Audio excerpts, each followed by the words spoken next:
Assalamualaikum warahmatullahi wabarakatuh. Alhamdulillahirabbil alamin. Wassalatu wassalamu ala sayyidina Muhammadin wa ala alihi wa ashabihi ajmain. Amma ba'd. Para permisa dan saudara-saudaraku sekalian yang sedang menjalankan ibadah puasa yang berbahagia. Alhamdulillah, pada kesempatan kali ini sedikit mari kita sama-sama kembali belajar bahwa pada hakikatnya manusia diciptakan ini adalah untuk mengabdi dan beribadah kepada Allah Subhanahu wa taala. Ada sebuah kisah. Kisah ini saya ambil dari sebuah kitab karangan Imam Al-Ghazali yang berjudul Ayyuhal Walad. Pada saat itu ada seorang rajul, seorang laki-laki yang beribadah dan ibadahnya sudah selama 70 tahun. Kemudian Allah ingin memberikan berita pada rajul itu kepada melalui perantara malaikatnya. Kemudian malaikatnya dipanggil dan disuruh menghadap rajul itu. Nah, ketika sudah menghadap rajul, malaikat itu berkata, "Wahai rajul, ketahuilah bahwa ibadahmu yang selama 70 tahun itu tidak layak mendapatkan surga." Jadi, kita bayangkan seandainya kita yang mendapatkan kabar berita seperti itu. Tentu mungkin ada rasa sedih, bahkan mungkin protes, marah, dan sebagainya. Yang diharapkan malaikat juga seperti itu mungkin. Cuman ketika itu apa jawaban sang rajul? Rajul hanya menjawab, "Nahnu khuliqna." Kita ini diciptakan oleh Allah sudah selayaknya, sudah selazimnya beribadah kepadanya. Urusan diterima atau tidaknya, mendapatkan surga atau tidak, itu urusan Allah. Maka saya tetap akan beribadah. Sehingga sang malaikat kemudian kembali melapor kepada Allah, "Ya Allah, Engkau yang maha mengetahui tentang apa yang telah dijawab oleh seorang rajul tadi." Kemudian Allah berkata kepada para malaikatnya, "Isyhadu, saksikanlah wahai malaikat-malaikatku, qad ghafartu lahu, sungguh aku telah memberikan ampunan kepada rajul tadi." Hadirin para pemirsa rahimakumullah. Kisah ini bisa kita ambil kesimpulan bahwa pada dasarnya di dalam beribadah itu adalah ada niat. Dan niat ini yang paling utama menjadi ruhul ibadah. Dan diusahakan, berusaha bagaimana niat itu bisa ikhlas karena Allah Subhanahu wa taala. Ikhlas karena ingin meraih ridhonya Allah Subhanahu wa taala. Sehingga sang rajul tadi yang pada awalnya Allah tidak menerima ibadahnya dengan beberapa faktor. Ya.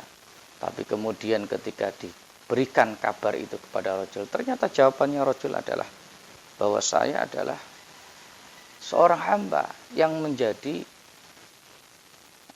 abdi atau hambanya Allah, sehingga menjadi kewajiban, sebuah kelaziman untuk selalu mengabdi dan beribadah kepada Allah.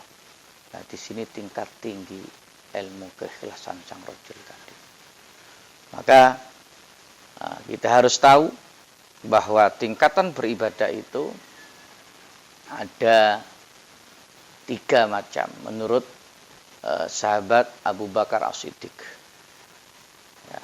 Apa tingkatannya? Yang pertama, seorang hamba, seorang ibadah, ya, ya'budunallah ala sabilil khaufi.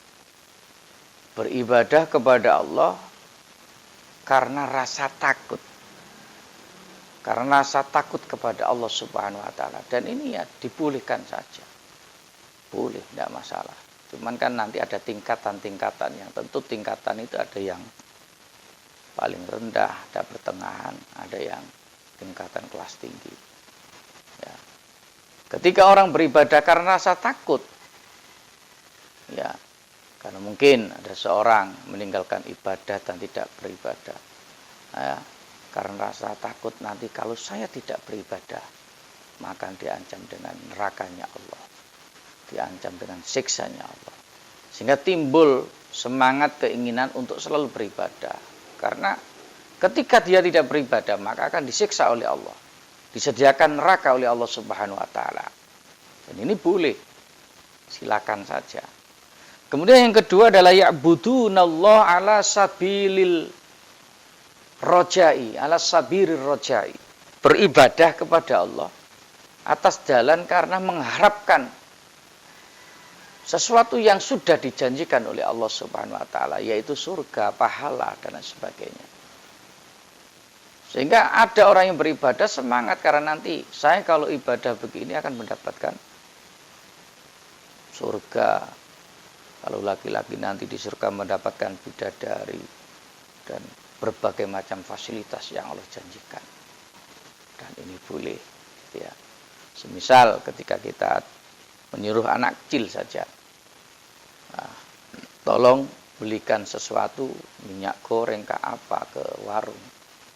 Nah, ketika kita meminta tolong anak kecil ini, ada upahnya dan dibandingkan dengan tidak ada upahnya, pasti beda pelayanannya anak kecil itu.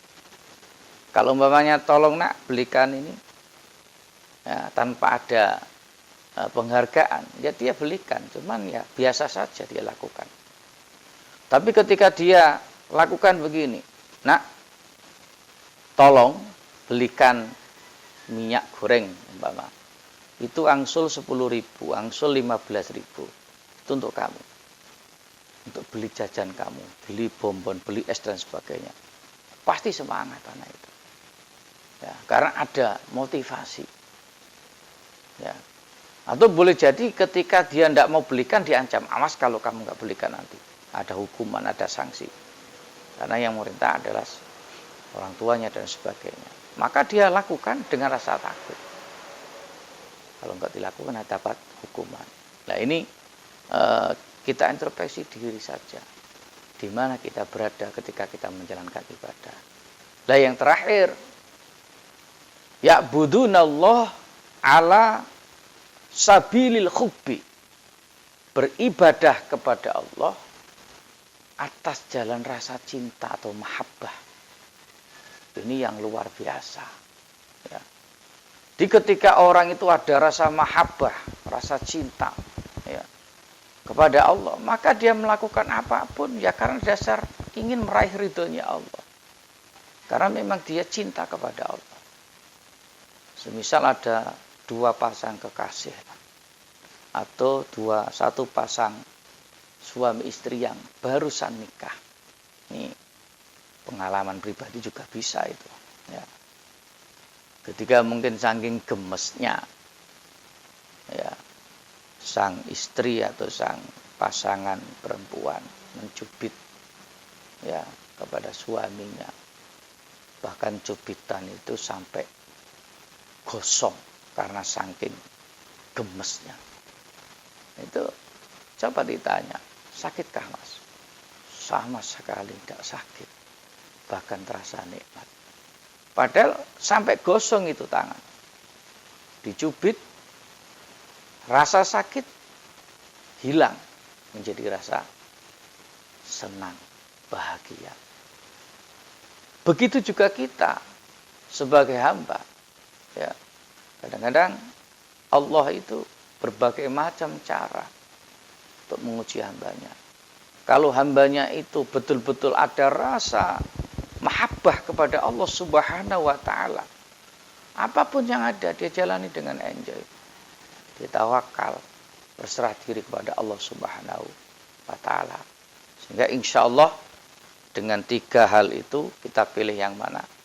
Mudah-mudahan kita termasuk yang terakhir di apapun ibadah yang kita lakukan. Bain hablum minallah, hablum minanas, kita dasari mahabbah kepada Allah, ingin meraih ridhonya Allah Subhanahu wa taala. Mudah-mudahan kultum singkat ini bermanfaat bagi kita semua dan kita selalu dalam hidayahnya Allah Subhanahu wa taala.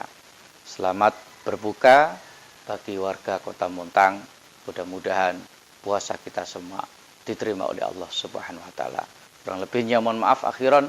Wallahu muwaffiq ila aqwamit thoriq. Assalamualaikum warahmatullahi wabarakatuh.